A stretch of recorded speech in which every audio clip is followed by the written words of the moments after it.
Headlines हवाले टियूं bulletin की शुरुआत में नौशरो फिरोज मां अपडेट कंदासीं। केटीएन न्यूज़ मेहरापुर से शहीद रिपोर्टर अज़ीज़ मेमन जी बेवा लाराणो करे वई आहे। ख़बर अवां खे ॾियो पिया शहीद अज़ीज़ मेमन जी बेवा जेरे जी बीमारी सबब केतिरनि ई ॾींहनि खां गिम्स इस्पताल में दाख़िल हुई, जेका फौत थी वई आहे। केटीएन न्यूज़ सथ पारां शहीद अज़ीज़ मेमन जी बेवा जे लाराणे ते ॾुखोयल कुटुंब सां ताज़ियत जो इज़हार कयो वियो आहे। ख़बर अवां खे ॾियो पिया केटीएन न्यूज़ सथ पारां शहीद अज़ीज़ मेमन जी बेवा जे लाडाणे ते ॾुखोयल कुटुंब सां ताज़ियत जो इज़हार कयो वियो। केटीएन न्यूज़ मेहरापुर जे शहीद रिपोर्टर अज़ीज़ मेमन जी बेवा लाडाणो करे वई आहे। शहीद अज़ीज़ मेमन जी बेवा जेरे जी बीमारी सबब केतिरनि ई ॾींहनि खां गिम्स इस्पताल में दाख़िल हुई।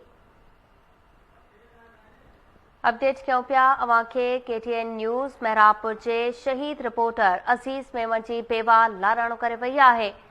शहीद अज़ीज़ मेमन जी बेवा जेरे जी बीमारी सबब केतिरनि ई ॾींहनि खां गिम्स इस्पताल में दाख़िल हुई।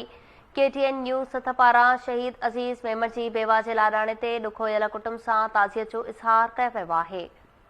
तफ़सील मालूम कंदासीं। लाइन ते मौजूद आहे केटीएन न्यूज़ रिपोर्टर काज़ी ज़ुल्फ़िकार जी। काज़ी ज़ुल्फ़िकार, अपडेट कजो।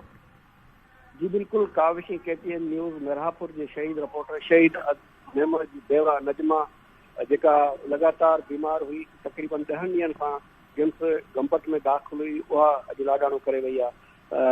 बेवा खे जेको शहीद अज़ीज़ मेमन जी बेवा उनजे जेरे जी तकलीफ़ हुई, जंहिंजे करे उनखे गिम्स में दाख़िल कयो वियो, उनजो ट्रांसप्लांट थियणो हो, पर उन खां अॻु लाडाणो करे वई आहे। उन लाडाणे ते तुंहिंजा साफ़ ई तमामु घणा ॾुख आहिनि। मर्द जेको आहे उन ते गिम्स चला जेको हिन मेहरापुर मुंतक़िल कयो वेंदो ऐं शाम में जनाज़ नमाज़ मेहरापुर में अदा कई वेंदी। जी काज़ी ज़ुल्फ़िकार, तफ़सील ॿुधाइण लाइ महिरबानी।